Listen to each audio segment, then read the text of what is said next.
So I didn't formally prepare this video, but I think the general thing that I want to talk about is jobs and like how to get a job. And this is just going to kind of probably be like a basic video, and then I can go into more details.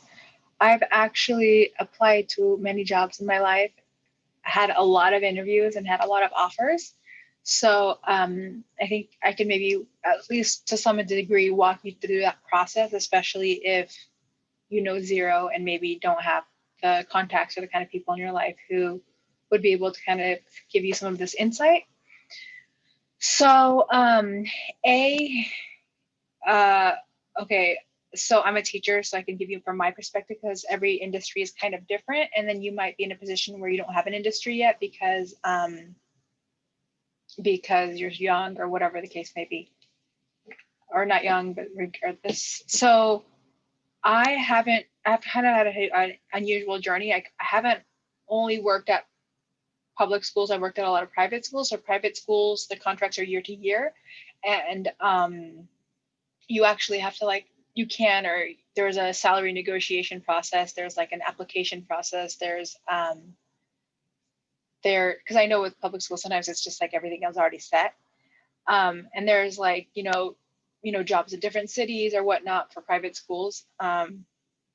So you have to apply till you're like, for the applying for jobs, you need to kind of apply till you're blue in the face. Like literally, sometimes when you're applying for jobs, you work harder than when you actually have a job. You're just like, especially if you're like, okay, I have this much money left, I have about 3 more months left or whatever, and then things are gonna get really real.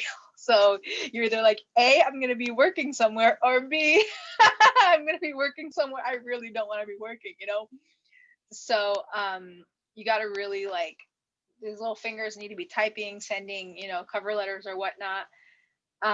So you're gonna apply. So let's start there. You're gonna be doing a lot of work, like so much work. Like that's funny.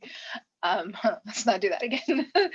So you're gonna be doing a lot of work, and so don't let that scare you, or don't let that discourage you. Like, oh, I've sent so many, this and that, and it hasn't worked. You need to try everything. Like, this is your life. You know what I mean? So I did things I didn't think were going to work, but they worked. Like, some of those LinkedIn jobs where you see them and it's like, oh, easy apply. And I just click easy apply. I'm like, this probably not going to go anywhere. But one of those jobs actually did lead to an offer. Not like the best offer. I didn't accept it, but it did lead to an offer. And also, like, for teachers, there's like NAIS, National Association of Independent Schools. And there's also, depending on the state you're in, they might have like a subdivision of the NAIS.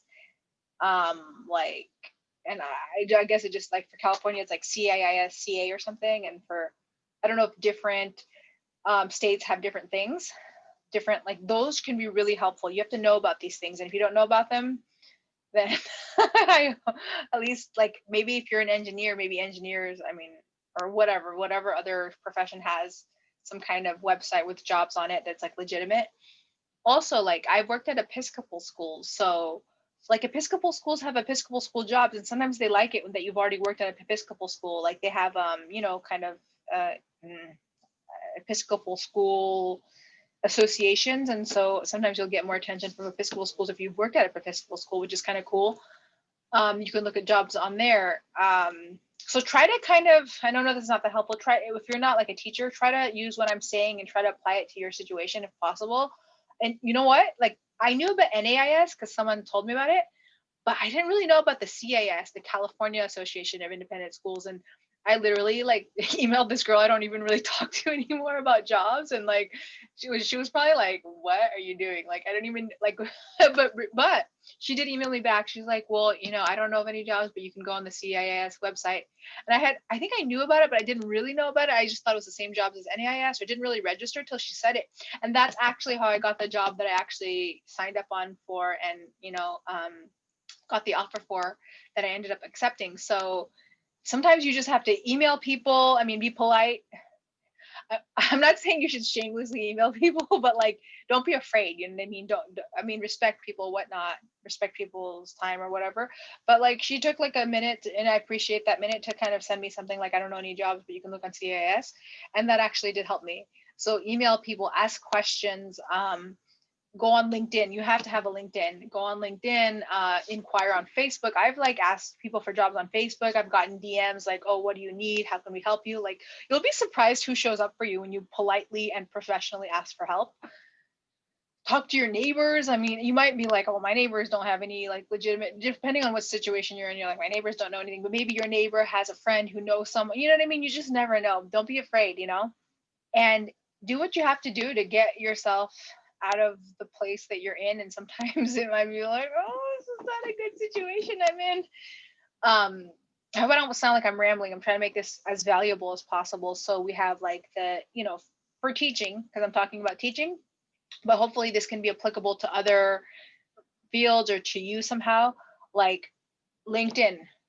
Make sure you have a nice profile, a nice picture. Like I actually think I need to take a new picture on LinkedIn. Like either I have no picture or the picture I have was just like some random picture. Like I should like one day put it in my my tasks on Google, and like within the next month, you know, either with my computer take a picture or have someone take pictures. I mean, there's like a professional picture, or go get a professional picture taken, you know. um like put that kind of stuff, prioritize that stuff, because you're marketing yourself. You want to look professional, you want to look polished. Even though my pictures weren't bad, they weren't like those, it wasn't like me wearing a suit, you know. So there's that. So make sure the LinkedIn looks good, it's clean, and we can go into like, because LinkedIn is like kind of like a resume. We can talk about resumes too, either in this video or another one. Put that effort in there, message people, you do the easy applies, do what you need to do on LinkedIn. Even sometimes it feels like it's nothing is going anywhere, just stay the path. And sometimes things might not be going anywhere because either your resume is not clean, or your cover letters aren't clean, or your approach isn't good. And you might have to try different things. So it's a combination of strategy and also just putting in the time. You want to, like, if there's any kind of associations, like, I don't know if you're an electrician, I don't know about other industries, they might have certain job boards or something. If you don't know about them, you can ask people, you know. Sometimes people will be willing to help you and give you information. Anyone who likes you, a former boss, anyone you work with that might like you, might want to help you, might want to push you, pull you, push you, show you the right direction. Neighbors, just reach out to your network, whatever that network looks like. Even if you think my people don't know anyone, you know, I don't know anyone, just, you know, this is your life. You're trying to live your life and move your life forward. So just try to ask people for help. You know, even if people you think might not help you, sometimes you'll be surprised, you know. Obviously be respectful to other people and to yourself, but take what I'm saying and use your intelligence with your situation. You know what I mean? Like, if you know for 100% sure, if you tell certain people that you need a job, but they will be unkind, or like, why are you looking for a job? I don't know why anyone would be unkind, but like, you use intelligence with your own situation and with what I'm telling you, right? But you'd be surprised who is actually willing to help you. And I had a neighbor, I didn't know she had this position. She has actually a pretty decent position. She was actually willing to help me and give me information, because that industry is kind of, her specific place that she works is kind of hard to get into. But she was like, if you do this, this, and this, you'll have a better chance. So you just never know. So LinkedIn, your resume, we got to get into more into resume, different like associations like NAIS for teachers, CIIS for independent schools. And then like I worked at Episcopal school, so Episcopal school job boards, and then like just trying to brainstorm other kind of job boards. Like, okay, so I've also done, or maybe like I'm a Spanish teacher, so specific maybe job boards for Spanish teachers. I've never really seen that, but maybe on Facebook you can ask, you know, in one of those groups, or on or LinkedIn, they might have something, you know. I've actually gotten job offers through LinkedIn, even though it kind of sometimes seems like a crapshoot. And I've actually indirectly had connections that led to a job. So maybe you can Google how to best use LinkedIn too. Like, maybe there's more tips and tricks that I don't know about. I just use it like a normal person, I don't know like the expert usage.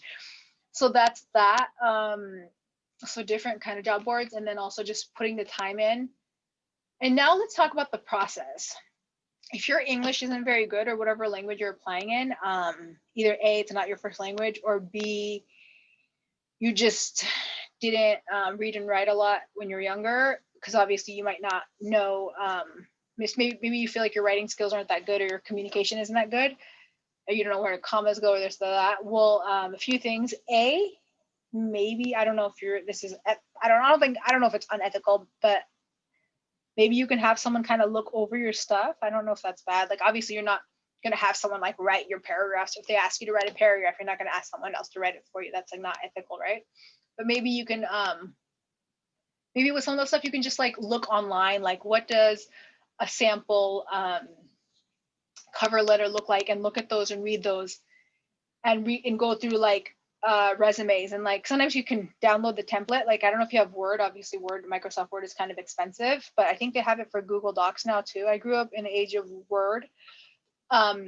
So you can use those free items. So there's a lot of free items. I think hopefully they're safe to download on their internet, and you can kind of learn from those, from the cover letters and the resumes. And then I might actually one day put a link to one of, like I'll change, like make a like a sample resume so you can kind of see the formatting, like because you want to have beautiful formatting, you want it to be clean, you want it to be crisp. And okay, so I've done a lot of project type teaching jobs. My journey has been very unique. And I had a lot of project jobs. So project jobs aren't like for long terms, although I'm going to talk about that too. I would have done things differently probably, but honestly, even those project jobs actually generated a lot of interest in my resume and in me. Like I had schools contact me like, oh, we really love your work experience. It seems really amazing. And then we had other schools being like, well, why did you have so many different kind of project jobs? Like what's going on here? So some people thought it was amazing. Like, wow, we want you. And some people were like, this is different. So that's also the thing, because when you're applying for a job, you just sometimes feel really bad about yourself, or sometimes you just feel bad about yourself regardless. And sometimes people will be like, well, they'll be kind of rude, I think, or they'll be saying things and you're just like, what? Like that's not necessarily the truth. That's their interpretation. But always be open to how, you know, A, B, and C can be interpreted, but also know that that's one interpretation. So take that into account, but don't let it like dishearten you. In terms of like, if someone's like, oh, how come you had these project jobs instead of, well, how come you didn't have stay one place for 5 years or 10 years? And in that vein, I really should have, like the first job I ever, well, like basically the first job I got after college, undergrad, I was gonna get a promotion. Like I should have stayed there. Like I didn't know what I was doing. I was just like working, and then I got in a job over here, so I accepted it. I would not have done that again. Like the things I've done, if I knew what the hell I was doing, I didn't know. I was just kind of like, okay, I wouldn't have done it that way. Like I would have probably stayed at that first job for 5 to 10 years. Maybe I would still be there. You know what I mean? Like I would have been like way up high. But I had really no guidance, and I didn't know what the hell I was doing. And I was actually really good at that job. At least I think I was. I don't know. They're about to give me a promotion. That's huge. You know what I mean? Like I should have stayed there. Like I wish someone had told me this. Like you need to kind of like, it's called a, I mean, I'm calling this career architecture. How are you building your career? Like I didn't in that have any awareness of how things are going to look later on paper. Like I was just living life, you know, trying to do the best I could to, you know, make enough money and do what I needed to do. But I recently, this girl, she wanted to leave this job she had in study abroad office at a college. She was asking questions online at this alma mater Facebook group or whatever. And she's like, you know, I think I'm going to leave this job that I've had for 8 months. Even though when they asked me when they got hired if I was going to stay here, I said yes. But she's like, I really want to go, like, I think she wanted to do JET, like teach English in Japan or something. And this was during the pandemic. I was like, okay, honey, step one, you're probably not going to make it to Japan anytime soon. So don't, because she wanted to ask her boss for a letter of recommendation, and she had just been hired kind of recently. And I'm like, okay, no. I was like, this is what I'm going to tell you. You can do whatever you want, but these are what I'm going to tell you. Do not do that. This is what I told her. I was like, but if you want to just be risky, do whatever you want, then do whatever you want. If you want to just live you're young, you want to have your experiences and whatever. But I was like, you're going to think of from a long-term perspective. Do not ask her for a letter of recommendation. They're probably going to be like, what, you're leaving? 2, you're not going to go to Japan anytime soon if the whole pandemic situation continues as it is. So don't like ruin what you have now for that. I was like, you can go to that JET job whenever. I'm not saying you can do it whenever, but like she was still relatively young. She was between 22 and 24. I don't know how old she was, but I remember her being young. And I said, stay at this job for a few years. You know, I was like, this is what I think, what I would have done in retrospect. I was like, stay at this job for several years, like and everyone has different opinions. Sometimes people say like move around when you're in your early part of your career because you have the luxury to, and later you can kind of stay. But I mean, that kind of, those few years can be more, turn into more because you didn't stay at the place that you really liked and blah, blah, blah. So I said, stay there for, I don't know what I told her exactly, 2 to 4 years. I was like, grow a little bit with the company, especially like live out this pandemic. And also you have, a job, a stable job, and you have these, benefits or whatever. So just sit here for now and then build your resume, build your like English skills, whatever, take a course online or whatever, do whatever you need to do. Build your relationships with whoever in Japan or whatever. And once this is all done and you're kind of in a better place, 2, 3, or 4 years, not just 1 year, 2, 3, or 4 years, unless your heart really, I told her, unless your heart really says go to Japan, I was like, forget it. Unless your heart really says, I need to go to Japan. I was like, then go to Japan, but understand there might be consequences, but understand what they are so that later you're not surprised. That's the bad thing. When you're making choices because you don't know, it's not really a choice. You're just kind of like living in like, I don't know what I'm doing, but you don't even know that you don't know. And I'm not saying like you shouldn't live your life and you should only be like, I'm going to live based on how things look on paper. That's not the only thing, but people will have questions for you later, like, oh, how come you moved around? And your answer is like, I don't know. So if you can kind of think of career architecture, maybe read books. I don't know any good books about this, but if you do, leave them in the comments below. Um, the one person who watches my videos, and like, how can you teach? Because I think I don't know what other people's families do, but maybe if you like, obviously, like I'm in America. If your family is established in America or has, I mean, I don't really know. I don't know what other people teach their kids or something, but there are people who know what they're doing and people who don't.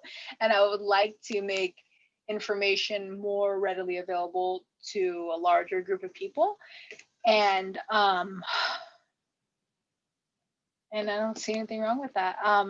I just think career architecture. Think of career architecture. How are you architecturing your career? Like, say your end goal. You don't maybe think this is possible for you, but say your end goal is to be a head of school. Like a head of school is like a big position.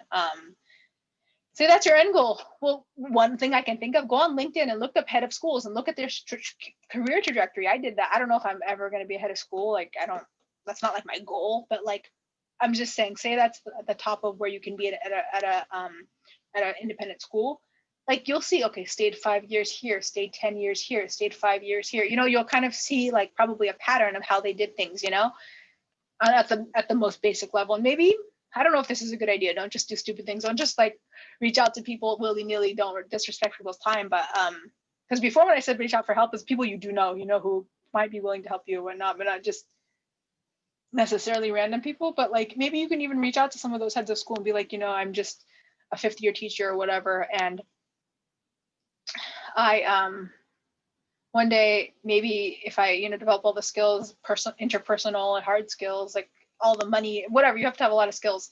I might want to be a head of school. Do you have any advice for me? Maybe they'll give you. Sometimes you ask people for advice, they give you like really good advice. You're just like, well, I never even thought about that, or either that they're too busy and they'll ignore you, or they just will never see it. But yeah, like don't be afraid to ask for help, but also be respectful of people if that can be balanced somehow. And usually people like asking for help. Even like one time I was living in this apartment and I even asked the apartment head how she was so organized. She was so organized with everything. She actually showed me, she's like, okay, this is my Outlook calendar. This is what I do, blah, blah, blah. This is what I have. Like she kind of explained it to me. I was like, oh, that's cool. I never thought about that. I was like, that's why she's so organized, because she has like this very specific system. I was like, oh, so you're not just like writing it out of this on a post-it somewhere? She's like, no. She's like, I have this whole system. And I was like, wow, you're really organized. I like that. So sometimes you'll actually learn something when you ask. People will give you a thing that you didn't anticipate. So we talked about resumes, LinkedIn. We need, maybe I'm making a different video like specifically on resumes. And also, you know what? I hope I'm not jumping around too much, and I hope it's still valuable. I actually, okay, how long is this? This is like 20 minutes long. I actually have a resume that's like I said, I had a lot of project jobs. So my resume is like a few pages long. Like I don't even know how many pages at this point, like less than 6. I know they always tell you never have a long resume, but I've seen people like highlight my resume. They had like it all marked up when they met me. They're like, wow, this is really cool. What does this mean? What is this? How did you do this? How did you find this job? Blah, blah, blah. So they actually read through it. People are like, oh, this is quite the resume, but wow, this is so interesting. So so I know people say never have more than a 1-page resume, but in my experience, I mean, I'm sure like ideally I would have just stayed like every job for like 5 or 10 years or whatever, and then I would just have like a normal 1-page resume, like normal like normal people. But it's like 55 pages long. Sorry, I don't know why I think that's so funny. It's not, I mean, if I don't laugh, I'll cry. But sorry. So it's long, and it hasn't really, my point being, because I do have a point, is don't smush everything into one page. Like, I don't think it's good to have it smushed, okay? I think when people look at a resume, they want a beautiful, like your name, big on the top, like Joe Jones or whatever your name is. Whatever your name is, big on the top. Obviously, typically you have your like address, or look it up, the different things. And I mean, depends on where you're putting your resume, because you're putting some random places. If you're like really desperate and posting it random places, don't put your address. Or like if it's on like Craigslist, if you're like really getting desperate and you're starting to post on Craigslist or something, I would not put your home address or your phone number. I would probably just where they have to click the relay. Anyway, I don't even know if I would encourage you to post it on Craigslist, but I actually did get my very first job, I think, from posting my resume on Craigslist. So, and it was a legitimate job, the job where I got the promotion. It was for it was an education related job. It was being the director for a school's like after school program, but it's like a full-time job, because you're like planning all the classes and you're managing people, and it was a lot of pieces. But so make sure that you got a resume, it's clean. Learn more about resumes, put in your work. It takes work, you have to put in work, and I'll make a video about that. Make sure your LinkedIn is clean. Make sure, if you don't know how to write that well, get a book. Like, either go to the library if you have access to the library and get a book called like Writing to Communicate. There's actually a good book like that, or like How to Improve Comma Usage. Like, either look online and Google these things. You can improve yourself, you can improve your life. It does take work though, and sometimes it's hard. And maybe worst comes to worst, you can do like go to the library, and because sometimes they have like tutors there, and sometimes they're free. You can be like, hey, my English isn't that good, I want to start applying for jobs. Do you know anyone in the community who'd be willing to tutor me for free? I mean, that's kind of like a shot in the dark, but they might be like, oh yeah, well, we have the friends of the library, and we have like this book club, and these ladies or whoever, they'd be willing to work with you. Maybe you get some free tutoring, or you just do it yourself. You look online, either you order a book from Amazon, or you Google it, and you just like every night you spend 15 minutes on like comma usage, and you read and you write, and that's how you educate yourself and improve your language, and see who you can get in the community to help you if that's possible. Or you can also go to YouTube and look up like English, improving my writing skills, if there's stuff out there. I don't have any current suggestions, because I haven't looked necessarily deeply into that. I have looked in for ESL because I've taught English before, but for like improving your writing skills, there's a book called Writing to Communicate. I remember really liking it, and also just reading and writing more, and like writing down all the quotes that you like, because then you'll naturally like write down the commas and do this and do that and stuff that you'll just kind of be more aware of over time. I can make you a list of books that I like, because I've read a lot of books. So that's that. So whatever, it's nonfiction, whatever, find read a book, high quality, I guess, whatever that means, that you like. So the writing, the resumes, the cover letters, all needs to be clean. Cover letters, basically you're introducing yourself. Oh, pro tip, listen to me. I when I saw job descriptions, sometimes in the cover letter, I would like address everything, like blah, blah, blah, blah, blah. I would go on and on and on. No.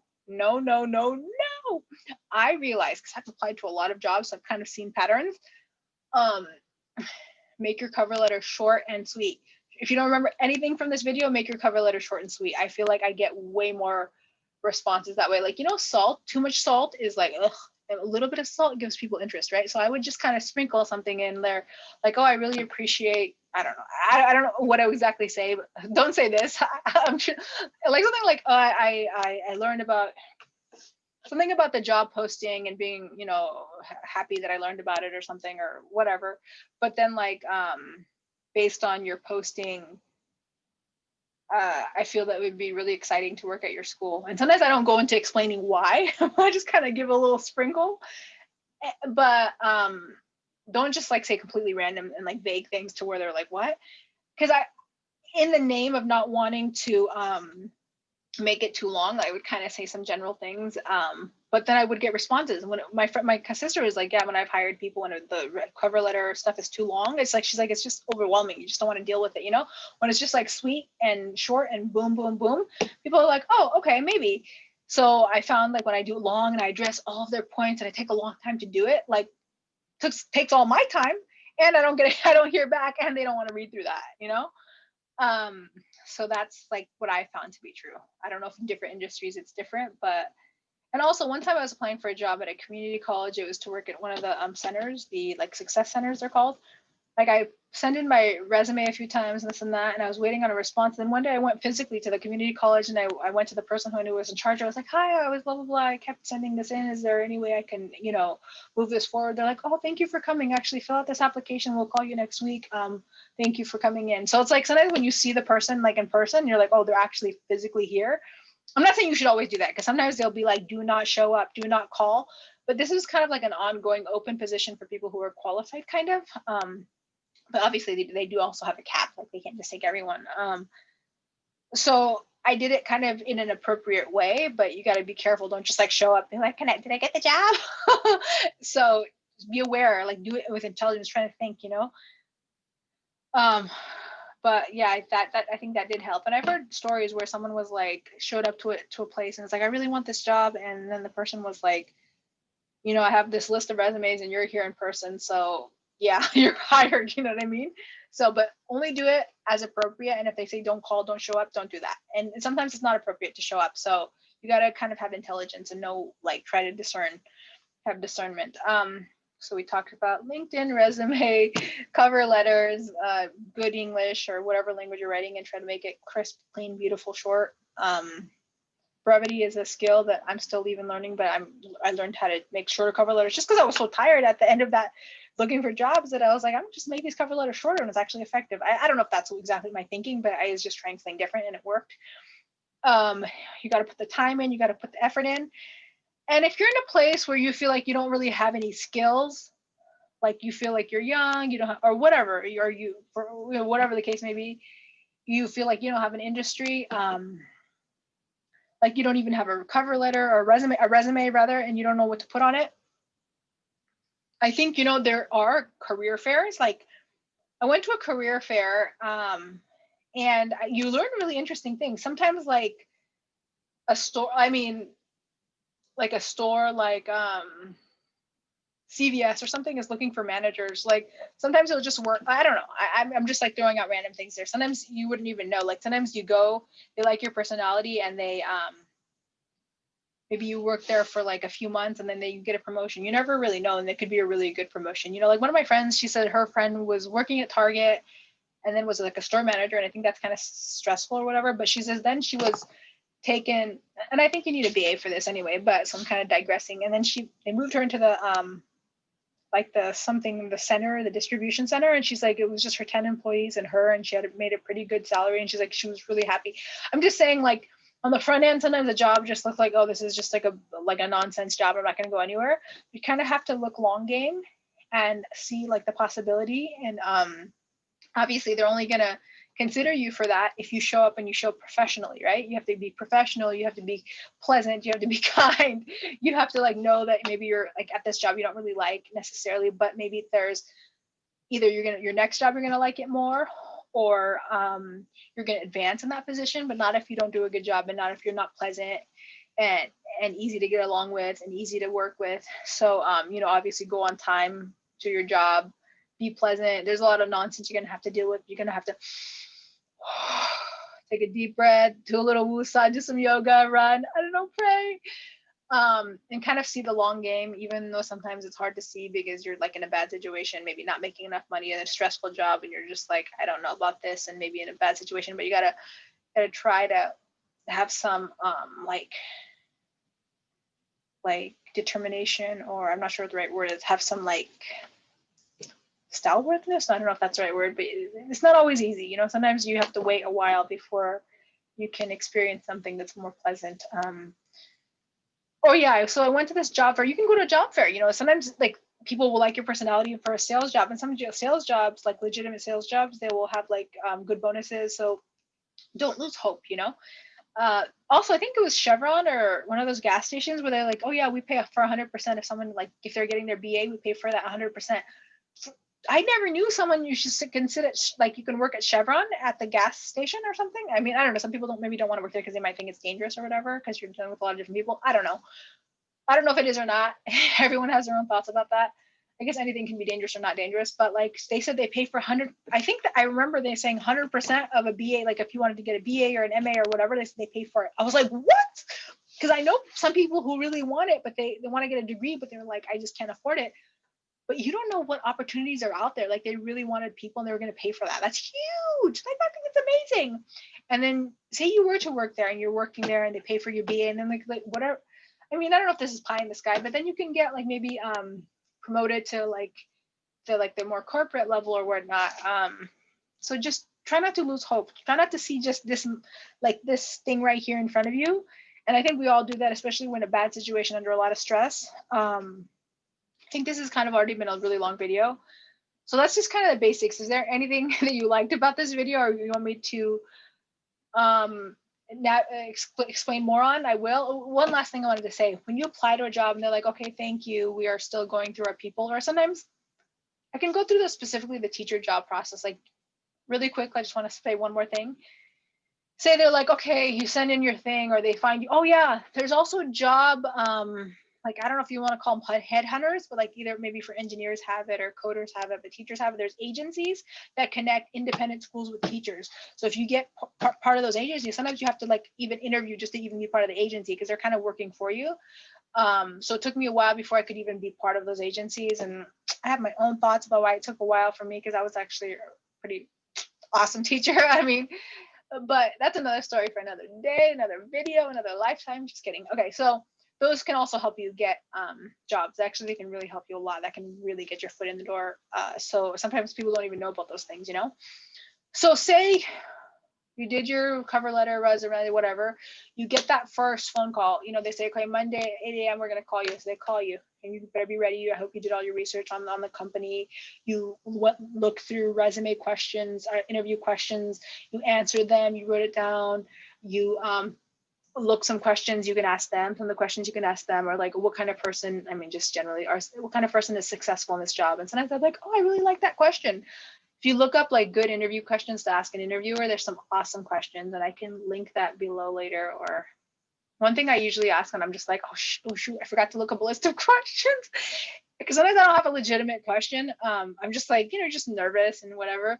I'm like, oh, what kind of person is successful in this job? What qualities are you looking for in a candidate? And they're like, oh yeah, I really like that question. So this is, or what kind of person has historically been, successful here? That's kind of my go-to question. But it's actually a real question. I want to know, and you get really good information, like someone who's willing to be flexible. They'll say stuff like that, who can get along with different people, who is ready, blah, blah, blah. Sometimes I say someone who's willing to blah, blah, blah. It's like this long list. I'm like, you're not even sure if you want that job. I'm just kidding. Kind of. But because sometimes it's like, oh, I don't know about all that. Anyway, doesn't matter. So make sure you have questions ready, and you're like calm.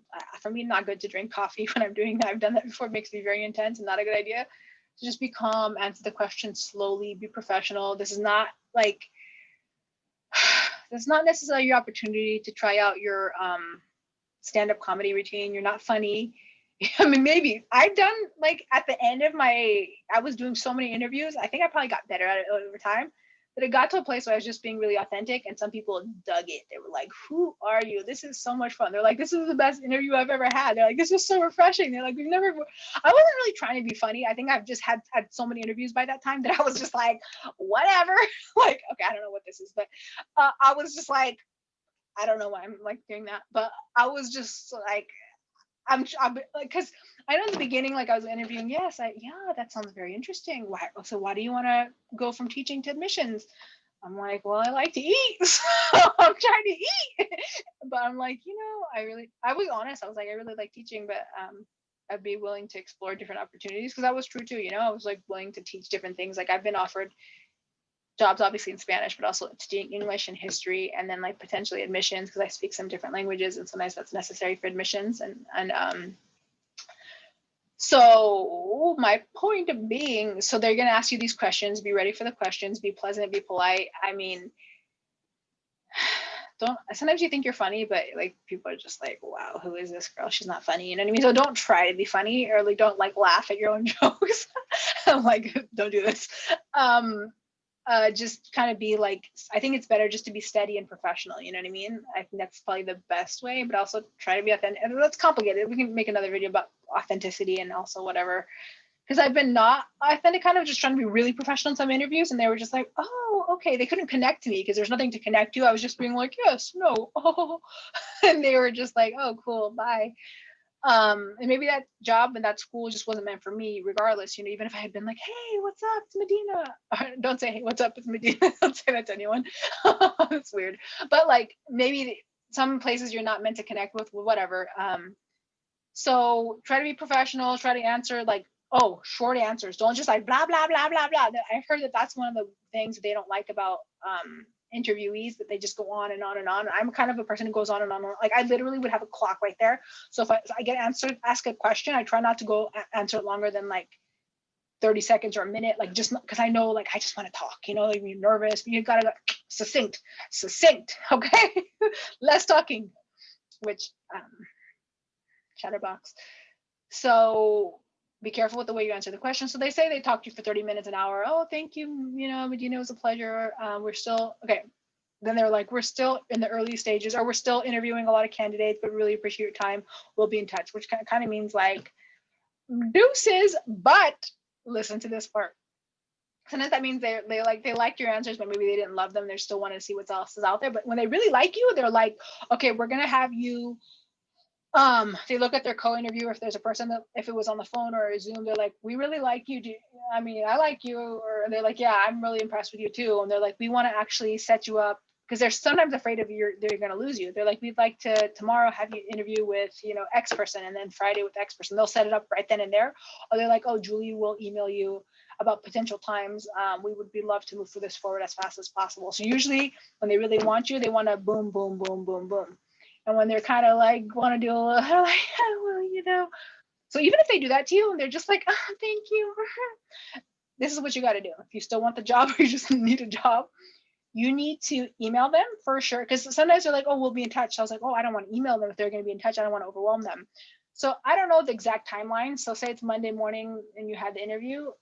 I'm not sure what the timeline is exactly, but say Monday, Tuesday, Wednesday, I don't know. At some point, I'm not sure exactly the answer to that question.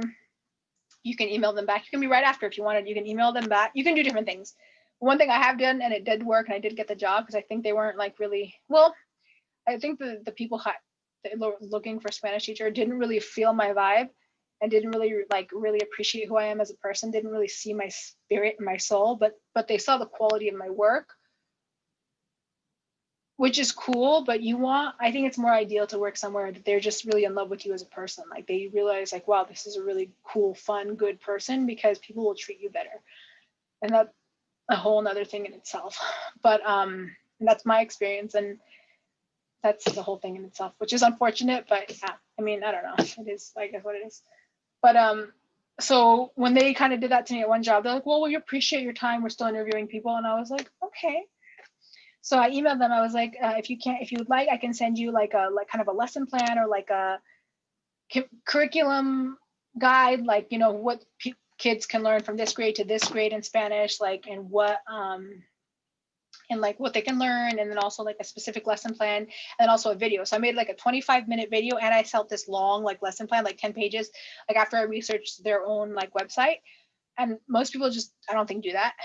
And after that, they were like, because they could just, everyone who's on the hiring team can just watch the video at their leisure, like at night before they go to sleep. They don't have to schedule an interview, you know, because they see me, my face, they see me talking, they see how I communicate, they see my professionalism, like dress decently.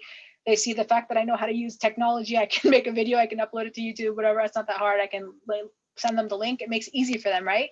And then two, when they're writing, they see your writing, they see your thought process, they see your organization, they see like what all the information you have, like, you know, about what is it called, Wiggins McTighe lesson planning, you know, about like what is it called, the round table. There's a way to teach, like called the Harkness method. You can kind of talk about all the different kinds of teaching styles, you know, I mean, relevant to what you're actually saying. Don't just like I guess you could, but you know, you talk about different things that you actually know, so they kind of see what you're all about, and they can all do that in their leisure time. They don't have to schedule a 1 hour interview with him, 1 hour interview with her. You kind of do the work for them. But I've done that, and like obviously they saw the quality of my capacity, like what that kid was capable of, but like it was like I had to convince them. And then like you're at that school and you're feel like you're constantly convincing everyone of your worth, and it's not fun. So I kind of wish I had, like, at some points I had some serenity, since I was just, I can be calm.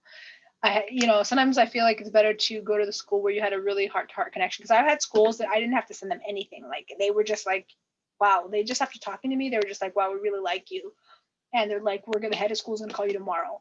And then the HR is gonna call you the day after that. And then we're gonna get everything. They're like, we want you. Like this is gonna be like what we want. We're gonna be good to go. So yeah, and sometimes it's hard if the other job is farther away, or something. There's, you know, they're going to give you new responsibilities you've never done. I mean, sometimes it's easy to be afraid, but it also sucks to be at a place that you feel unappreciated at and you're stressed out constantly. You know, that's not fun. I know it's hard to make big changes, but I feel like sometimes it's necessary to have big wins too. So that's what Mama Medina is telling you, and I hope this has been valuable, and I hope this has been enjoyable, and I hope it somehow has blessed you. So even if you kind of get a no, like, oh, we'll be in touch, you kind of give them a reason, like send them, if you're an artist, I don't know, send them your portfolio. I don't really know about their industries, but like what I did is I sent them a video and then the whole thing, lesson plan. You can do stuff like that. You can like say, hey, no, you're going to pay attention to who I am. But you know, it's the best, I feel, when they really like you as a person. But you know what, regardless, people should always treat you with respect. People should always be kind to you regardless. That should just be like a basic human thing. I hope you are blessed. I hope you are happy. I hope you are doing all right. And I think that's it for now. Bye.